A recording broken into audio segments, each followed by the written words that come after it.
Assalamualaikum warahmatullahi wabarakatuh.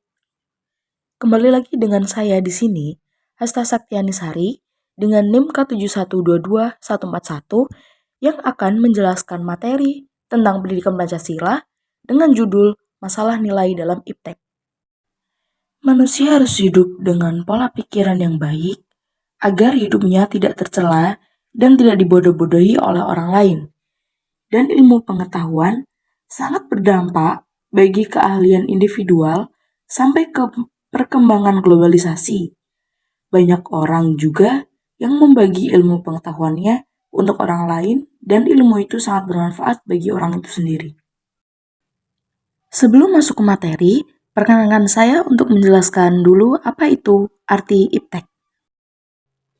IPTEK adalah singkatan dari ilmu pengetahuan dan teknologi, yaitu suatu sumber informasi yang dapat meningkatkan pengetahuan ataupun wawasan seseorang di bidang teknologi. Berkembangnya globalisasi memunculkan perkembangan-perkembangan baru, seperti munculnya teknologi. Hampir semua orang menggunakan teknologi untuk mempermudah aktivitas individual. Bisa kita lihat contohnya yaitu handphone atau telepon genggam seluler yang kita gunakan sekarang ini. Telepon genggam terbagi menjadi dua. Yang pertama yaitu telepon biasa dan juga telepon daring. Perkembangan IPTEK ini sangat mempermudah berkomunikasi. IPTEK berdampak positif maupun negatif juga di bidang ekonomi, bidang politik, bidang sosial, dan juga di bidang budaya. Mari kita beralih ke dampak positif kemajuan IPTEK. Contoh dampak positif di bidang ekonomi adalah produktivitas dunia industri semakin meningkat. Kemajuan teknologi akan meningkatkan kemampuan produktivitas dunia industri baik dari aspek teknologi industri maupun pada aspek jenis produksi. Contoh lain di dampak positif di bidang sosial salah satunya adalah informasi yang ada di masyarakat dapat langsung dipublikasikan dan diterima oleh masyarakat.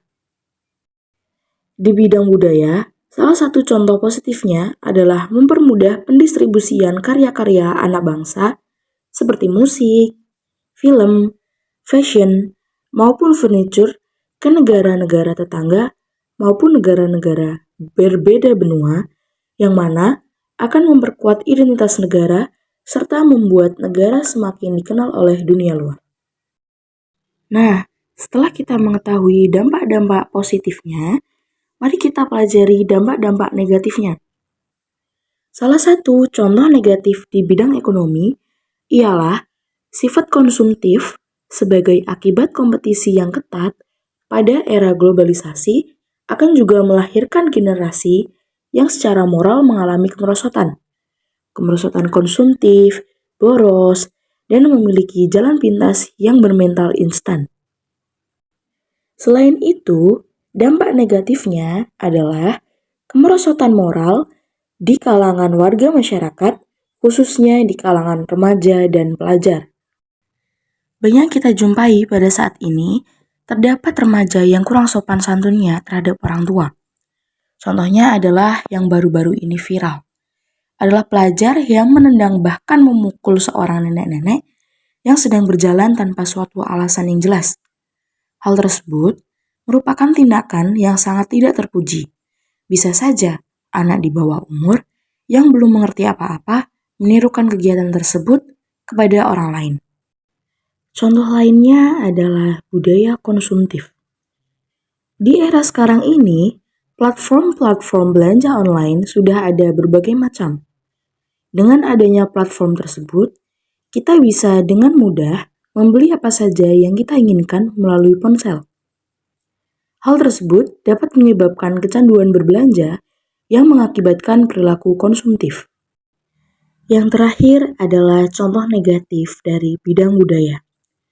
Contoh negatifnya ialah terjadinya akulturasi budaya yang selanjutnya berkembang menjadi budaya massa dan terjadi hilangnya semangat dan jiwa nasionalisme maupun patriotisme. Teman-teman udah tahu belum patriotisme dan nasionalisme itu apa? Jadi, Patriotisme adalah sikap rela berkorban demi bangsa dan negara, sedangkan nasionalisme adalah paham untuk menumbuhkan rasa cinta tanah air, dan nasionalisme bisa diartikan sebagai semangat kebangsaan.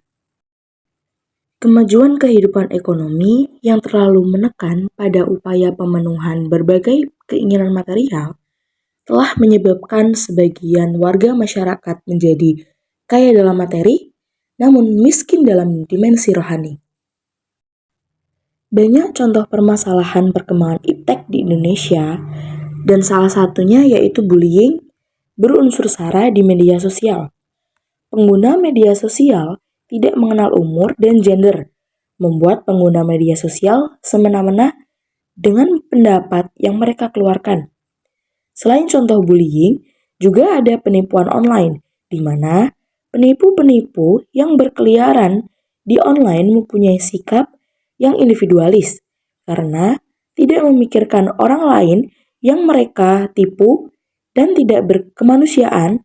Juga penyebaran pornografi di banyak platform itu juga termasuk permasalahan perkembangan iptek. Dalam perkembangan iptek, ini sebenarnya dapat berkaitan dengan nilai-nilai Pancasila, di antaranya.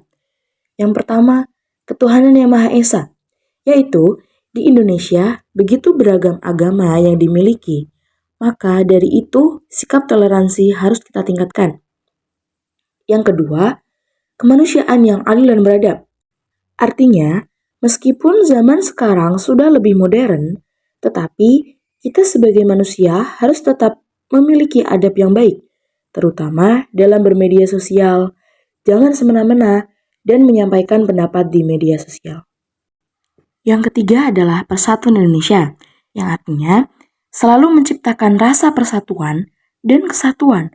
Jangan sampai kita salah dalam menggunakan media sosial yang bahkan dapat memecah persatuan dan kesatuan bangsa.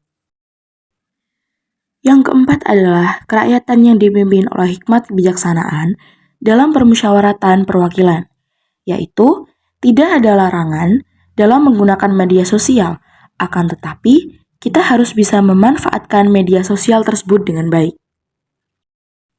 Dan yang terakhir adalah keadilan sosial bagi seluruh rakyat Indonesia, yang artinya menciptakan keadilan dalam bersosial di media sosial. Kita sebagai manusia yang mengikuti perkembangan zaman harus bijak dalam menggunakan media sosial tersebut. Karena jika kita salah dalam bertindak di media sosial, yang terkena dampaknya bukan hanya kita, tapi juga orang lain.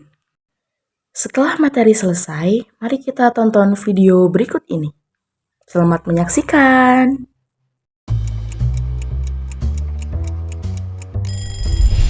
Setiap pagi mungkin kita bangun karena dengar suara alarm di HP kita. Sambil melek di pinggir kasur, buka HP dulu, update media sosial, dan sehabis mandi langsung berangkat ke sekolah naik ojek online, dan kalau mau jajan tinggal pesen makan. Semua lewat HP kita.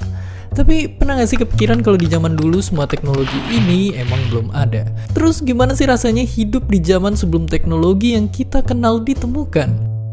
Jadi lebih enak mana hidup di zaman sekarang atau tahun 50-an? Pastinya banyak yang jawab lebih enak zaman sekarang. 70 tahun yang lalu jelas belum ada internet, belum ada YouTube, video ini, dan tentunya belum ada smartphone.